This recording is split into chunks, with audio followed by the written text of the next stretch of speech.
Selamat datang di program pembelajaran Program Studi Keperawatan Kampus Pangandaran, Fakultas Keperawatan Universitas Padjadjaran. Saya Siti Yun Rahayu Fitri, dosen Fakultas Keperawatan Universitas Padjadjaran. Pada kesempatan kali ini, saya akan menjelaskan materi tentang konsep nyeri pada neonatus. Konsep nyeri pada neonatus merupakan bagian dari konsep nyeri pada anak secara umum. Setelah mengikuti pembelajaran ini, saudara diharapkan mampu memahami tentang makna nyeri pada neonatus, efek nyeri pada neonatus, penilaian nyeri pada neonatus, dan manajemen nyeri pada neonatus. Sebelum menjelaskan tentang nyeri pada neonatus, saya akan menjelaskan terlebih dahulu tentang definisi nyeri. Nyeri menurut International Association Study of Pain atau IASP pada tahun 2019 menyatakan bahwa nyeri adalah suatu pengalaman sensori dan emosional yang tidak menyenangkan akibat kerusakan jaringan yang aktual atau nyata maupun yang bersifat potensial atau yang tergambarkan dalam kaitannya dengan kerusakan tersebut. Bahkan kemudian oleh IASP dijelaskan pula dalam panduannya bahwa pada orang yang tidak mampu berkomunikasi pun bukan berarti mereka tidak dapat mengalami nyeri dan tidak membutuhkan penanganan nyeri yang tepat. Mereka tetap dapat mengalami nyeri dan membutuhkan penanganan nyeri yang tepat. Nah, jadi neonatus yang belum bisa berkomunikasi secara verbal pasti dapat mengalami nyeri dan membutuhkan penanganan nyeri yang tepat. Lalu, bagaimana neonatus mengekspresikan nyerinya jika mereka belum dapat berkomunikasi? Ada indikator-indikator yang dapat menggambarkan nyeri pada neonatus. Yang pertama adalah aspek fisiologis, yaitu adanya peningkatan-peningkatan pada beberapa parameter, di antaranya adalah heart rate, blood pressure, tekanan intrakranial, respiratory rate, rata-rata tekanan jalan nafas, tonus otot, konsumsi oksigen.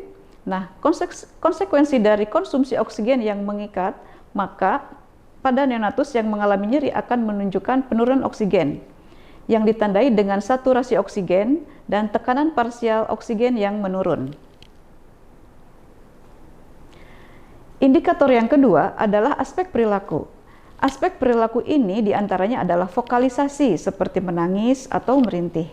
Lalu ekspresi wajah, yaitu menyeringai, penonjolan alis, mengernyitkan mata, cuping hidung yang melebar, serta gerakan-gerakan tubuh seperti meronta-ronta. Lalu indikator nyeri selanjutnya adalah aspek hormonal atau respon stres katabolik.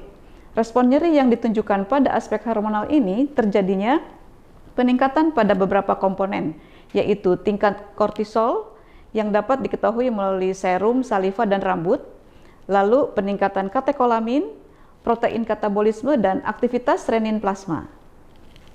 Selain terjadi peningkatan beberapa parameter, terjadi pula penurunan pada parameter yang lainnya, yaitu sekresi insulin dan prolaktin. Saudara-saudara sekalian, apa saja penyebab nyeri pada neonatus? Mari kita bahas berdasarkan jenis nyerinya.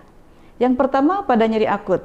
Nyeri jenis ini sering terjadi diakibat oleh tindakan heel stick, pengambilan darah vena atau infus, suction trakea, lumbal fungsi, dan dihitan.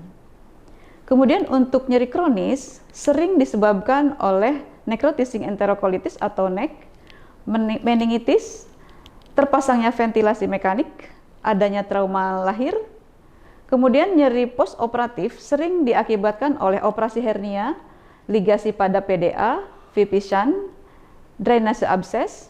Selain itu, tindakan sehari-hari yang rutin dapat juga menyebabkan nyeri seperti mengganti popok, menimbang berat badan, melepas plester, luka bakar akibat probe transkutan, serta stimulasi rektal. Lalu, apakah ada efek dari nyeri pada neonatus? Berdasarkan penelitian, terdapat dampak nyeri pada neonatus. Dampak nyeri tersebut diantaranya adalah perubahan struktural dan fungsi sistem saraf secara permanen, ambang nyeri yang menjadi lebih rendah, peningkatan sensitivitas secara fisiologis terhadap nyeri. Neonatus prematur memiliki hiperalgesia yang memanjang setelah stimulasi nyeri yang akut dan mencetuskan nyeri kronik intraventricular hemorrhagic atau VH atau iskemik yang menyebabkan PVL. Gejala sisa pada aspek neurobehavior juga dapat terjadi dan perilaku setelah dirawat di ruang intensif juga bisa terobservasi. Maka kemudian bagaimana menilai nyeri pada neonatus? Tidak ada gold standard dalam menilai nyeri pada neonatus. Akan tetapi Joint Commission on Accreditation on Health Care atau GCAHO merekomendasikan untuk dapat memilih instrumen yang valid, reliable, dan memperhatikan usia. Penilaian nyeri pada neonatus ini menjadi kompleks dan cukup sulit karena nyeri itu merupakan fenomena subjektif, sedangkan neonatus belum dapat memverbalisasikan fenomena tersebut. Oleh karena itu, dalam menilai nyeri pada neonatus perlu menekankan pada elemen objektif, seperti perilaku dan aspek fisiologis. Ada beberapa instrumen untuk mengukur nyeri pada neonatus yang memiliki validitas baik. Di antaranya adalah CRISE, ini adalah Crying Requires Oxygen, Saturasi Oksigen, Increased Vital Sign, Expression, and Sleeplessness. FLAC, kemudian ada NIPS, ada NPAS, kemudian ada PIPPR, atau Premature Infant Pain Profile Revise, NFCS, ada Comfort, dan ada DEN, ini dalam bahasa Jerman. Nah, saudara-saudara sekalian, setelah kita menilai tingkat nyeri, maka kita dapat menentukan metode penanganan nyeri yang sesuai. Ada pendekatan berjenjang atau tingkatan dalam penanganan nyeri pada neonatus, di mana terdapat 5 tingkatan atau jenjang berdasarkan tindakan atau intervensi yang dialami bayi. Kemudian dari pengelompokan atau jenjang tersebut ditentukan metode analgesia yang dapat meliputi analgesia farmakologis dan non-farmakologis. Demikian paparan atau penjelasan tentang konsep nyeri pada neonatus.